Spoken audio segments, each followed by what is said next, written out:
Okay, so today we are doing a cube drawing.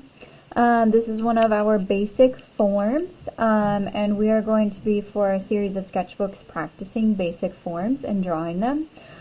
So I have given you these different little handouts to glue into your sketchbook on one page like this. And you will be drawing your cube on the opposite page next to its reference photo here. But before we even get to the drawing part, we need to talk a little bit about review perspective. Hopefully you talked about this in intro, and then talk a little bit about proportion. So with cubes, they are in perspective because they are a geometric form. So 1 point perspective is when the face of it is flat to us. And we have all verticals which are parallel and horizontals also being parallel. So I don't have a picture of that because it's pretty rare to have a reference photo of a cube in 1 point perspective. 2 point perspective and 3 point are the most common.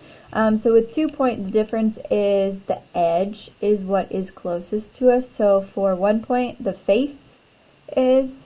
For 2 point, the edge is the closest.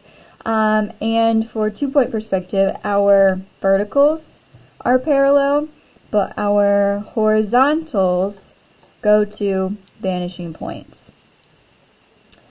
And 3 point perspective, the corner is closest to us as the viewer. So that means that all of our verticals,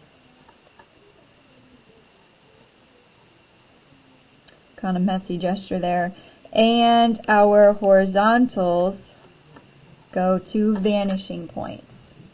So let's look at some reference photos, because you are going to be looking at your reference photo and determining, is this 1 point perspective? Is this 2 point perspective? How do I start drawing this? So I'm going to start with this one here. I want for you to make a guess. Do you think that this is 1 point perspective, 2 point perspective, or 3 point perspective? And I'll scoot my little paper over here so you can see.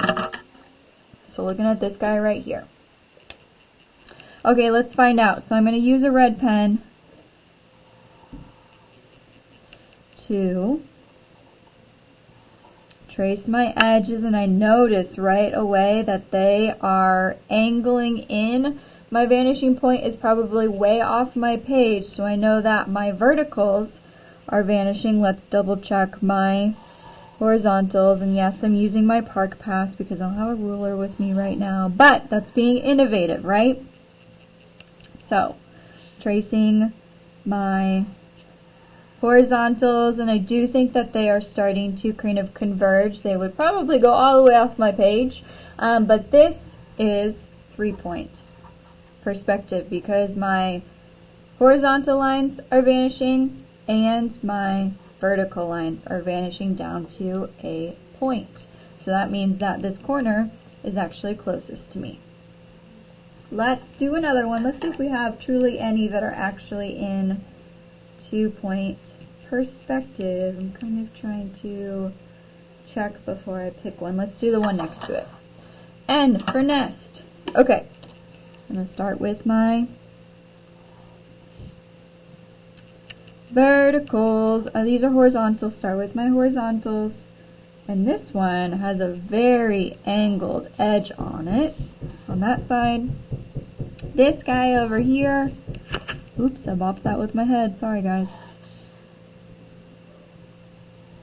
Also looks like it's converging. Okay, what about our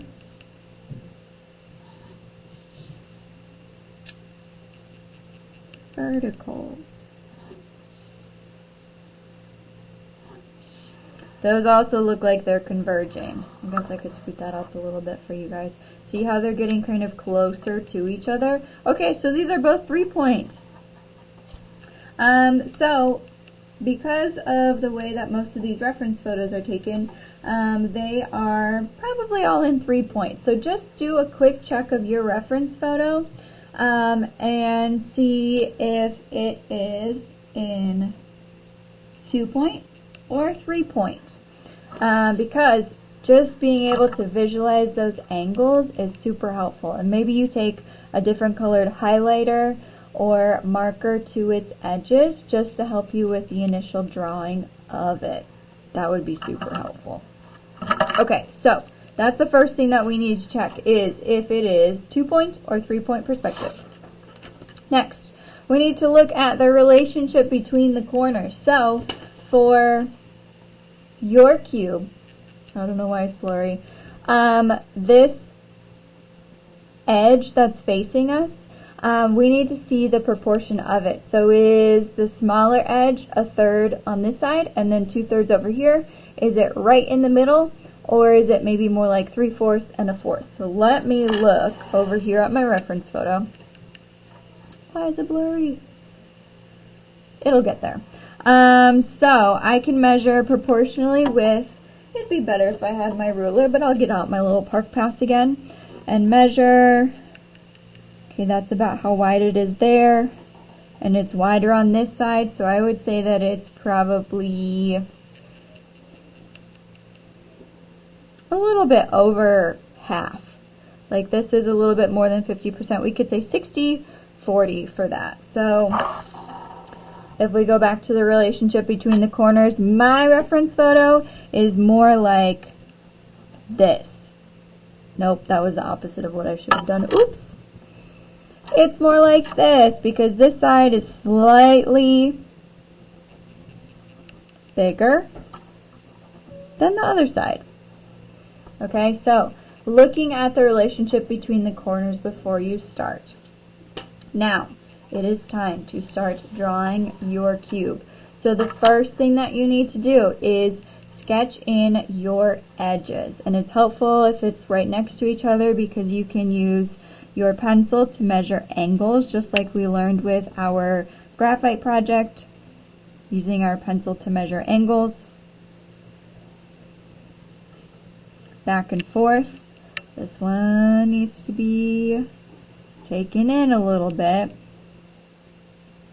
And also to measure proportion. So I'm going to measure and check that a little bit more than halfway proportion that I have, and that feels pretty right. This side looks bigger than this face here. Okay. Also measuring and checking that top edge sometimes tends to get us caught up a little bit, but I already had this part drawn on here. One thing that's helpful is taking your pencil diagonally like this and measuring the height or the across of that. And I think that I need to bring mine in a little bit. It's a little too tall, so I'm going to sneak that in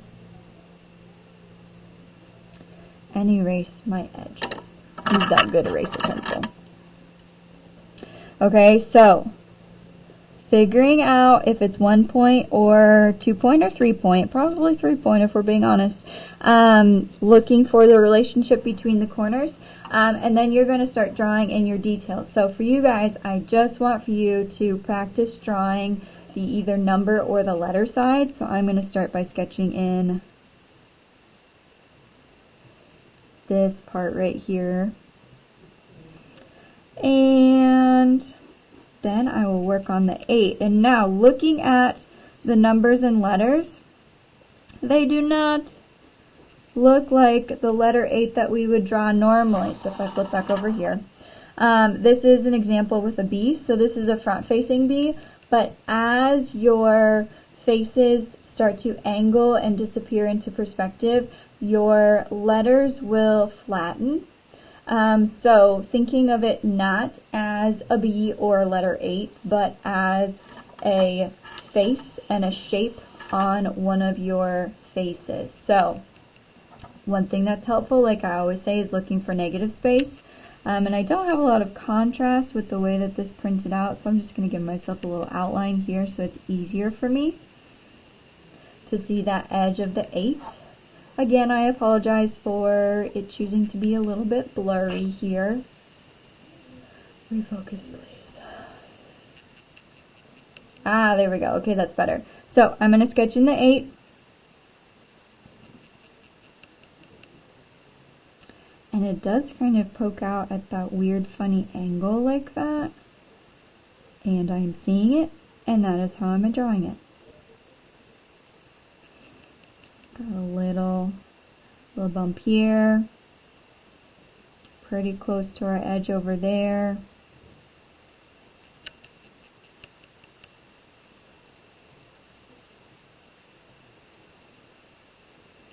Double checking my negative space, and I feel like it could be a little bit closer to that corner up there. And maybe a little bit lower and rounded over here. Okay, and then I'm going to sketch in the little holes on the 8. So my brain says those are circles, but my eye says kind of an irregular circle. And this one looks more like a really round triangle. Okay, so again, drawing is learning how to see. It's learning how to turn our brains off. Well, that's kind of about what I have. Don't worry about those little ridges in the background. We don't have to do those. My next step is to shade. So I am not done. I need to add value to this. And if we think about value and stair steps, this is my lighter side. Again, you do not need to draw in these little pairs and shapes and stuff. We'll just shade it as a flat value. Focus.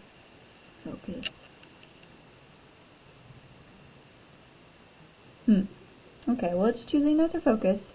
So this would be my lightest side. Looking at this edge here, I don't have a lot of contrast, but I would probably go and back and look at the digital photo of this.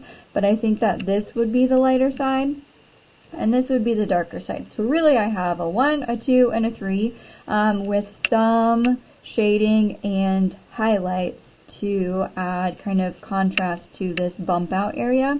And then I also have a ground shadow here because my light source is coming from probably about over here. So a ground shadow. So I'm going to put this on a time lapse and shade this little cube, and then I'll be back.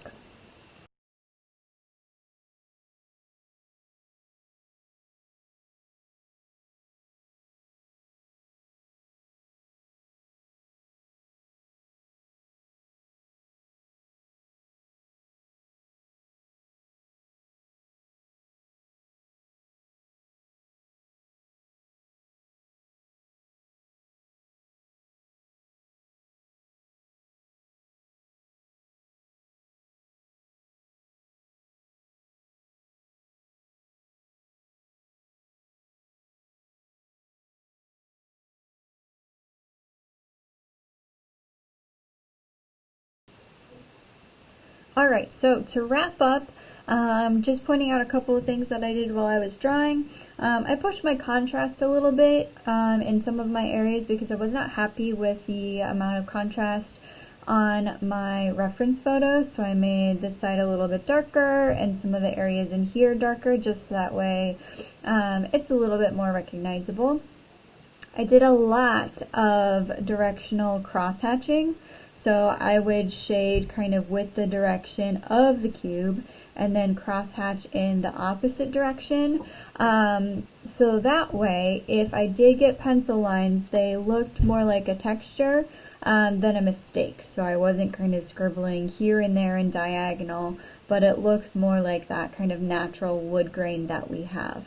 And I added a little bit of darker shades there for some of the wood grain texture that I had over there. I spent a lot of time working on my ground shadow because that's kind of where I do have that big pop of contrast, so make sure you get your ground shadow on there wherever it is in your reference photo. And that's it. So push your contrast if you need to and shade directionally with hatching and cross hatching.